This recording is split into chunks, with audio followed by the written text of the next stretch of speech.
show. Anthony Wade here, and it's so good to be with you once again. Today I wanted to share with you a little story. All right, story time. Here we go. I was swimming yesterday, and I'm training for an Ironman, and I'll tell you, man, like there's nothing more humbling than doing something that you're not good at. I never consider myself a strong runner, a strong swimmer, or even thinking about riding, a road bike. And, being in the military for 19 years, you would think, man, it's, pretty good shape. I've been able to accomplish a few things, but there's something about swimming that gets to me every time. I'm, you know, pretty muscular. And what I found is that muscle is not buoyant. Like it doesn't float. And in fact, my hardest, the biggest challenge for me is trying to make it across the pool without sinking. And so I've been very fortunate to meet some friends who do Ironmans, kind of like you and I go to the gym, 3 to 5 times a week. They go to do Ironmans like 5 times a year, and they do an Ironman to warm up for an Ironman. And it's pretty amazing to see these guys who some of them are twice my age, going out there and crushing it. Talk about a humbling experience for somebody who's 37 years old and in pretty good shape.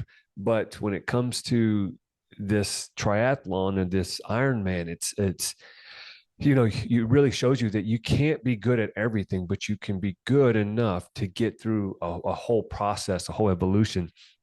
So, anyways, I was swimming yesterday, and we swam 2,100 meters, so that's a little over a mile. It's like 1.3 miles, and it's the furthest that I've ever swam in one sitting. And I'll tell you, I was pretty damn proud.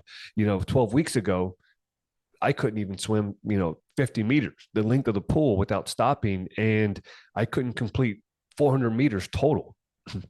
So needless to say, I've come a long way.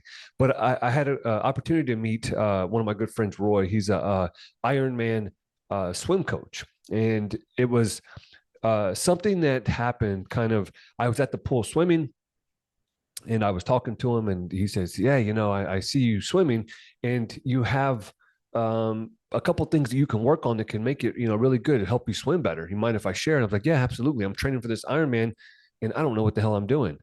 And he said, oh, that's interesting. He's like, I'm an Ironman swim coach. And I thought to myself, what are the odds of that? That's kind of, we'll share this for another day, but that's what happens whenever you're intentional about where you focus your attention. And so anyways, so I was working with Roy yesterday, and he met me at the pool, and he was showing me, some techniques to help me, extend out, to reduce resistance in the pool, and to really get streamlined so that, I don't have to work as hard. And because I'm sitting there swimming, and I'm, tearing up the pool, and everybody else is just kind of gliding through the water. And he's like, well, here's what you need to do. So he started helping me. Well, we got to about 2,000 meters, and he said, one of the things that I noticed is that when you get tired, he says, you kind of revert back to your old ways.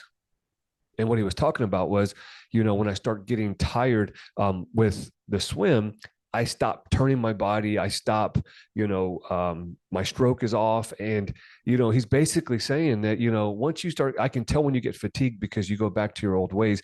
And I thought to myself, man, how applicable is this in our own life?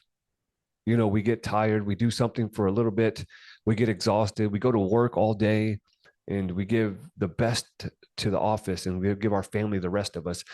How many times have you, failed to manage your energy? And as a result, you revert back to your old ways, your old habits, your old behaviors, your old belief systems. And I see this time and time again with a lot of people that I coach and speak today. Their problem isn't discipline. It isn't consistency. It's energy management, focusing in energy management. You see, our willpower is finite. It's not infinite. And when we rely solely on willpower, we forget that when that goes away, what we're left with is our energy and like our discipline, right? The habits that we create. But what I found is that, when Roy told me that, I thought to myself, man, this is so true. But it also is true for me, and probably for you in your own life. We get going, we get motivated, and then we get tired. And what do? We sit back on the couch. We tell ourselves, man, you worked hard today. You earned it. We crack open the alcohol, we start drinking, or we eat crappy food because we thought we did good at the gym. And here's the thing, you don't deserve anything that you have yet to work for. And what I mean is that when you build the conditioning, that muscle of condition and discipline, you start changing a lifestyle. You see, our habits have to become, our behaviors have to become habits, our habits become lifestyles. And for most people, going to the gym is a habit. For me, it's a lifestyle. Working out is a lifestyle. Challenging myself physically is a lifestyle. For most people, right? Going and saving money is a habit. And for some, it's a lifestyle.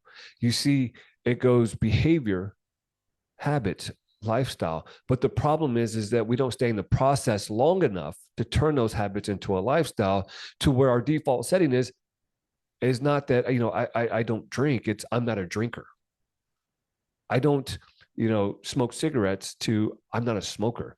It's the little intricacies that we tell ourselves that allow us to identify as that habit, as that behavior, as that discipline.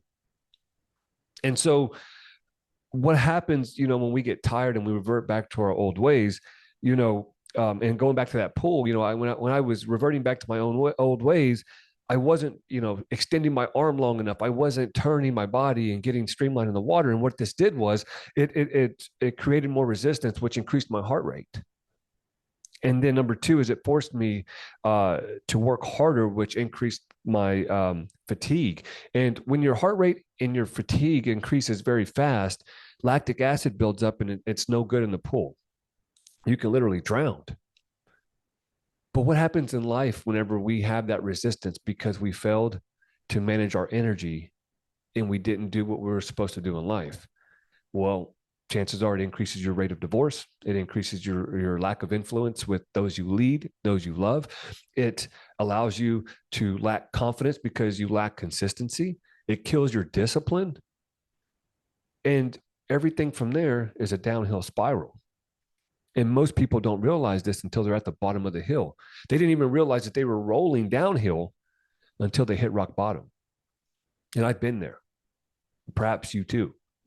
You see, one of the things that we have to do is we have to catch ourselves. And I'm going to give you 3 things today that are going to help you catch yourself before you fall all the way to the bottom. Now, some of you might need that. I needed that, whenever I was, 18 and I ended up homeless. I hit rock bottom. I had nowhere else to go. My back was against the wall. But you know what? I needed that, because what happens whenever our back isn't against the wall, we continue to run from these problems, the same things that are killing our momentum. We continue to run from them until we have nowhere to go, and you're faced with yourself. And you either fall or you fight. And my hope for you is that you continue to fight, continue to push forward, continue to pursue your potential, continue to pursue your process and your purpose. Because once you do, there's no going back. You create systems and structure in your life that allow you to push forward, persevere, no matter what the obstacle is. You're able to turn it into opportunity. So let's get started. So we talked about this mentality, right? This, pushing past tired. You get tired, you start getting lazy, you start getting back into old habits, but then you got to catch yourself, you got to shift, and you have to have this mindset of day one. You see, because it's either one day or day one. I was speaking to my students yesterday, and I told them, they said that they were stressed out. And I said, okay, cool. This is exactly where you need to be. Stress is exactly where when you're stressed, that means that you're growing. That means that you are pushing, you are forging your future. Without stress, then there is no growth. There is no change. Without change, there is no growth. And I told them that you have to have this mentality of day one. When you fall off the wagon, do you say one day you continue to be like those people that say, one day I'll get my shit together. One day I'll be a good leader. One day I'll have a good marriage. One day I'll save money. One day I'll get my ass in shape. Or do you say, you know what? It's day one. Day one is always the hardest, because chances are when you start at day one, you don't know enough. You don't know what it's going to take. You don't know the whole process. You don't know the whole plan. But day one says, you know what? Today starts my commitment, my day that I am committed to who I'm becoming. And a lot of people, even me, when I fall off, I use this analogy. It's day one, back to day one, starting over. But you're really not starting over, okay? Most people don't like day one because they feel like, oh, this is me starting over from scratch. Well, you're starting from a new place of understanding. You're starting from a new baseline. So you're never really starting over. You're starting from a new, fresh perspective. But if you continue to tell yourself one day, it'll never come. You'll continue to start only to restart, right? You start, stop, restart, start, stop, restart. And it's this process of just spinning around in a circle. And one day you might get there, but chances are one day will never come. And so it has to be this mentality of day one. And so as you start finding yourself getting lazy, falling back into the habits, missing the mark, you didn't do your daily tactics that you're supposed to do, you're falling short of your goals. Guess what? Day one. It's day one. Back on the grind, back on the horse. Because if you don't, you'll be like most people that say, oh, one day, right? So what are 3 things that you need to get you back on track once you start getting lazy because you lack attention, you lack your focus, you lack your energy, you manage your time, energy, and effort poorly. Okay. Just like in the pool, I was swimming, dragging it was too much drag. My heart rate increased, my fatigue set in. And then Roy says, man, you know what? I can see you reverting back to your old ways.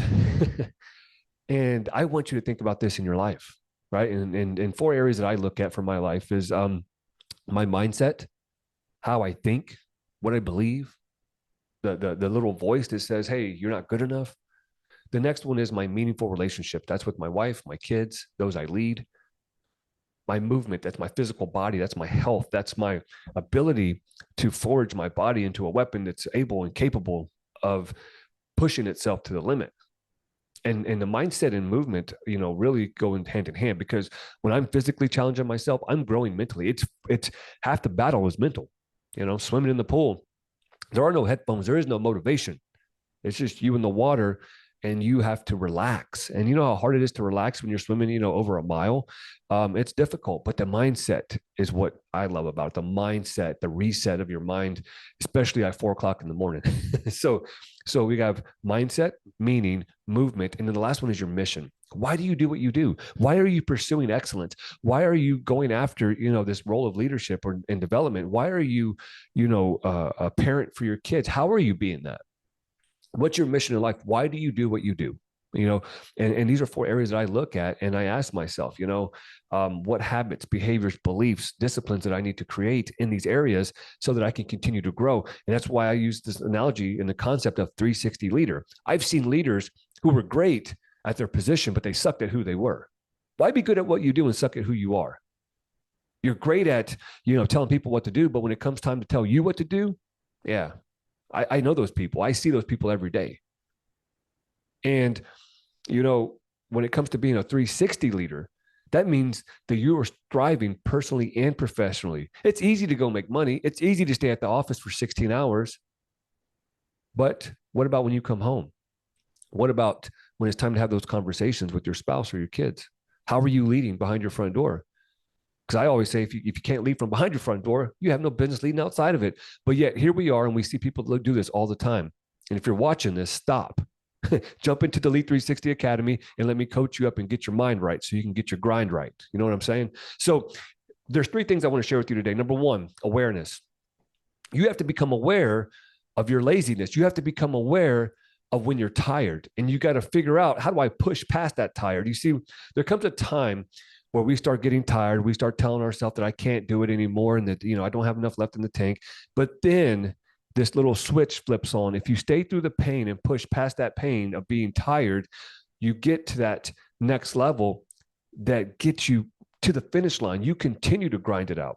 I ran a half marathon a couple of weeks ago, about a month ago now. And I remember I had the flu, and I remember getting to like mile 8, and I was tired. I couldn't breathe, man. I was coughing up all this stuff, and my body was aching. And then, by mile 10, it was like, man, I pushed past all that. I wasn't thinking about that no more. It's like you get a second wind, and you're tired. I get it. That's physical. But if your mental game is on point, what happens is you push that physical boundary. You push beyond limits. And I ran it, 2 hours and 3 minutes for a half marathon. And when I got done, and I turned my brain off, then my body just fell apart. I don't recommend it for anybody, but I'm just saying you have to push past tired, because if you do not, you fall back into those habits, those beliefs, those behaviors. That lack of discipline has probably gotten you the crappy results that you've got in your life, that you've had. Every time I think about all the results that I had in my life that were not, they were less than favorable, it was simply because I lacked awareness of my energy and my focus. We live in a world that's distracted today. And most people will not grasp this concept of awareness because their focus is on what's happening on the news and what's happening on social media, what everybody else is doing. Focus on you. Focus on what you need to do so that you don't end up in the wrong direction. Awareness is the number one thing. This is where, I had to realize that, hey, I'm working harder than I need to. I'm dragging my legs and my upper body is doing all the work, and you can't sustain this. I had to be aware that my heart rate was too high and that I was getting tired. And that's why, I was fortunate for Roy, because he was standing outside the pool and looking down, and he was like, I can see the drag and you're working way too harder than you need to. He helped me become aware. And so maybe you need a mentor or a coach or somebody who's a leader who's going to tell you what you need to hear, not what you want to hear. Because it's easy when people are telling you, man, you look so good, you're in shape, you're doing great. But I want those kind of people that say, hey, man, like, you can be better. You can do better. You deserve better, but you got to work for it. I appreciate people that tell me what I need to hear opposed to what I want to hear. Back in the day, I wanted to hear these things because I wanted validation. The only person that can validate you is you. And so stop looking for people to tell you what you want to hear. Start finding people that tell you what you need to hear. That little kick in the ass when you're not doing what you're supposed to do. So that's number one, awareness. Number two, action. You have to be committed to taking action. Once you are aware of the things that are stopping you, you have to take relentless action to get rid of those things, those people, those behaviors, those habits. It's daily action. And it's not just, one-time deal. It's every single day. You have to take action in a different direction if you're going to change your course. You can't keep doing the same things over and over again and expect the same result. I think that's the definition of insanity. And so once you become aware, you have to take action. And most people fall short here because they become aware of it and then they don't take action because they say, well, I don't know how, or I'm not sure. What you're saying is, I don't have the confidence that I am able to do this. I don't have the confidence in myself that I can change my situation. I don't have the confidence in myself to push forward. And then what that does is breed that victim mentality. I've been there. And I help people do that now, is take action regardless of how they feel. This is called discipline. And when you have this mindset that I'm going to take action because the pain of staying still is greater than the pain of pushing forward, then you will reach your purpose. Then you will reach your potential. But see, most people in this action part, they just rather stand still or sweep it under the rug and expect for it to go away. And here's the truth. It never will. It will follow you. It will haunt you. It will kill your dreams, no matter how old or young you are. I let this happen, most of my childhood and well into my late 20s. And I'm still on this road to progression. It's not perfection. I don't have it all figured out, but what I'm doing is I'm learning every single day. That's why I push myself every single day, so that I can continue to uncover and reveal these weaknesses in my life, so that I can kill those weaknesses and become stronger mentally, physically, emotionally, spiritually, relationally. And this Ironman, I tell you what, in the pool swimming, it's revealing to myself my weakness, more and more, because I'm sitting there thinking the whole time as I'm swimming, my mind is just, going crazy until I control it and focus it on my breath. And then I meditate, as I'm swimming. It's like a big meditation. When I'm running, 10, 15 miles, I used to tell myself that I never could do that. I would never be able to do that. And here we are. So you see, you have to be able to continually be in this process of evolution. Because if not, you become irrelevant. And that's the last thing you want to do, especially if you're in leadership. So taking action, okay? The third one, accountability. You have to find someone, you have to find people that are going to be in your corner. They're going to push you and get you to where you want to go, but also believe in you when you don't believe in yourself, and then tell you when you're screwing up. You need accountability. This is so important. In the Elite 360 Academy, most of the people in there, the biggest thing that they love about it is the accountability piece. They love the community. They love being around people who are growth minded. It's not common for people to go to work or to be in their social circle and talk about growing and being better. Usually they're talking about the good old days or, all the drama that's happening in life. You need to get around people who are talking about growth. How am I becoming a better person, a better spouse, a better, a better parent? How am I becoming better in my health? What are my goals? And you need people to celebrate you, because here's the thing. What I found is that usually whenever you tell your wins to people, they don't want to hear that. They want to hear about your losses. They want to hear the drama. They want to hear whenever you fall down. So it makes them feel better about themselves. You need to surround yourself with people who are going to grow and help grow you. And so you need accountability. That's if I had to say one thing that's gotten me to where I'm at today and that keeps me in the game, it's this accountability piece. It's having people in my life that call me out on my BS, that tell me when I'm not good enough, that tell me when I am good enough, that celebrate my wins, that help me whenever I feel like I took a loss. You have to have these people. And so, if that's you and you want to join Elite 360 Academy, I'll put the link down below and you can check it out. And if it's not for you, no big deal. Like I said, the money doesn't change my life, but it could change yours, and, that's something that I love doing every week, and having that group of people in my life that helps me grow and we grow together. And so here's the thing. Remember that willpower is finite. Okay. It's not infinite, but it's finite. Meaning you can rely on willpower, but it will diminish over time as your energy decreases, your willpower decreases. So you have to fortify this discipline, behavior, habit, and then lifestyle. You have to get to where this is a lifestyle. This is who you are. This is the person you're becoming. And when you take on that identity, then you operate regardless of how you feel. Okay. Systems and structure, right? You need systems and structure in order to be successful. Okay. The 3 S's: system, structure, success. Okay. Fail to plan, plan to fail. Okay. So you have to be very clear on what it is that you're doing, what it is that you want to have, and who do you need to be in the process to becoming to achieve those things. Everybody says, I want to do this, Anthony. I want to speak on stages, or I want to, be a better leader. Are you willing to do the work? Are you willing to become a better leader so you can have more influence, impact, and income? You see, a lot of people think that if they have something, they can be somebody. No. You might get or receive something. You might achieve something. You might have,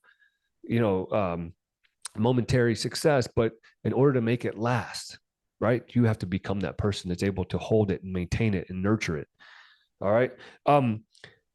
Once you're able to execute, right, to a daily tactic. So what we do is we do 90-day goals, monthly checkpoints, weekly targets, and then daily tactics. Once you're able to execute on these daily tactics, daily, for a period of time, the first 30 days are crucial, right? But once you're able to execute on these tactics daily, then we slowly add things on top so that it becomes a lifestyle. So it's, habits, behaviors, habits, and then lifestyle. And so once you have these daily tactics in your life, you're able to, create the awareness piece, the action piece, and then the accountability piece. And that kind of solidifies the success sandwich. And now you're able to add other things on. The problem with most people is that they try to do too much at one time. You just see, whenever I was swimming, I wasn't doing 2,100 meters right out the gate. It was 50 meters, and then it was 400 meters, and then it was 1,000 meters, and now it's 2,100 meters. And I got 12 weeks to go. And so I'm constantly building on that, right? And so the same thing goes for our habits in our life. When we get tired and we get exhausted and we start reverting back to our old ways, becoming aware of it and just taking little bitty, changes, little bitty ticks in the other direction. What happens is that we begin to change everything. We begin to shift our course, and over time that course corrects. And now we're able to make those big shifts in our life. And when chaos ensues or big problems show up, we're able to see the possibilities through the problems. We're able to turn those obstacles into opportunities. And so the biggest thing is just thinking about, who do I need to become? Okay. When I get tired, when I get fatigued, and I fall back to my old ways, how do I become aware? How do I take action? And who do I need to keep me accountable? You do this, and I promise you, you can shift your life and you can become aware of the possibilities in you as a person, as a leader, as a spouse, as a parent, in all aspects. And then you can encompass that 360 leader mentality.